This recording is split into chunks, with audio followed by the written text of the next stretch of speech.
मुंबई के अस्पताल भी यही कहानी बयां कर रहे हैं। अस्पताल पहुंचने वाले बच्चों की संख्या में लगातार बढ़ोतरी हो रही है। ज्यादातर बच्चों में धूल की वजह से फेफड़ों में परेशानी हो रही है।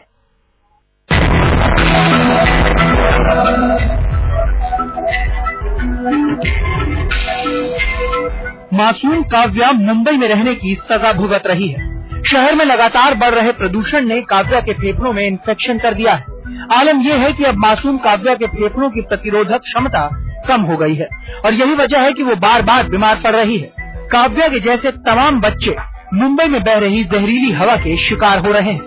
अब इसका मेन कारण है एक्सपोजर टू आउटडोर पॉल्यूशन और सबसे इम्पोर्टेंट कारण डस्ट और जो धुआं और ये सब कुछ होती है। ऑन एन एवरेज वीक में 2 या 3 बच्चे हमारे पास सीवियर अस्थमा करके एडमिट होते हैं। उनमें से अधिकतर को ऑनगोइंग प्रॉब्लम काफी सालों से है और इमीडिएट एक्सपोजर या तो डस्ट से या किसी और एलर्जन जिसमें इन्फेक्शन भी शामिल है या किसी और ट्रिगर से होने से वो सीवियर अस्थमा में चले जाते हैं। ये है जेनू जोसेफ और इन्हें भी फेफड़ों में इन्फेक्शन हो गया है। काव्या से लेकर 30 साल के जेनू तक सभी मुंबई की हवा में घुले जहर के शिकार हैं। पर डॉक्टरों के मुताबिक कुछ तरीके हैं जो आपको और आपके बच्चों को इससे थोड़ा महफूज रख सकते हैं। घर पे सबसे पहले हम ये ध्यान दें कि बच्चों को पौष्टिक आहार मिल रहा है कि नहीं, उनकी डाइट है। अगर आपको उसमें कोई भी कंफ्यूजन है, आपको उसकी नॉलेज नहीं है, तो जो बच्चों के चिकित्सक है, बच्चों के डॉक्टर है, उनसे पूछ के सबसे पहले उसका खाना ठीक करिए। अगर उसका आहार अच्छा हो गया तो बॉडी की इम्यूनिटी अच्छी हो जाएगी और बार बार जो इन्फेक्शन होते हैं इसके चांसेस कम हो जाएंगे। कुछ साल पहले दिल्ली में भी प्रदूषण ने हमला किया था, लेकिन सरकारी कोशिश और आम जनता की जागरूकता से शहर में प्रदूषण नियंत्रण में है। ऐसी ही उम्मीद लोग मुंबई सरकार और प्रशासन से भी कर रहे हैं। आदित्य मन, मुंबई आज तक।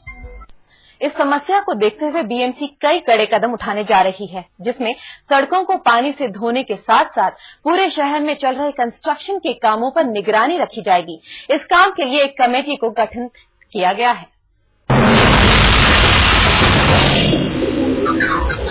आग लगने के बाद कुआं खोदने की आदत बीएमसी की काफी पुरानी है। अब हालात बिगड़ते देख तो बीएमसी भी मुस्तैदी दिखाने की कोशिश करने लगी है। अब उसने ये ऐलान किया है कि metro rail, mono rail, sky walk और इमारतों के निर्माणों पर नजर रखी जाएगी। इनके लिए जल्द ही दिशा निर्देश बनाए जाएंगे। जल्द ही खुली जगहों पर मिक्सिंग करना, रेत और सीमेंट से भरे ट्रकों को बिना ढके ले जाने वालों के खिलाफ कार्रवाई भी की जाएगी। बिल्डर्स कंस्ट्रक्शन साइट्स पे स्पेशली जो बताया कि डस्ट कम होने के लिए जो एक्सकवेशन के टाइम जो भी प्रिकॉशन मेजर्स लेने के हैं और इवन कंक्रीटिंग के टाइम जो सीमेंट और जो भी रॉ मटेरियल की वजह से डस्ट होता है वो सब कंट्रोल करने के लिए एक्सपर्ट्स को उनका ओपिनियन लेके एक गाइडलाइन बनाएंगे और वो सभी बिल्डर्स को कंपलसरी करेंगे। ओवरऑल रोड पे जो काम चल रहे हैं वहां पे ज्यादा प्रिकॉशन मेजर्स लेने वाले हैं।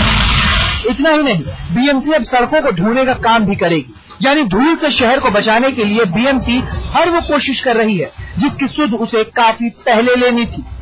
इस रिपोर्ट के आने के बाद बीएमसी ने तुरंत इस तरीके के कंस्ट्रक्शन साइट्स के लिए एक गाइडलाइन तैयार कर दी, जो कि काबिले तारीफ है। मगर देखने वाली बात यह होगी कि इन गाइडलाइंस का पालन कितने लोग करते हैं और बीएमसी इन गाइडलाइंस को लेकर कितनी ज्यादा गंभीर है।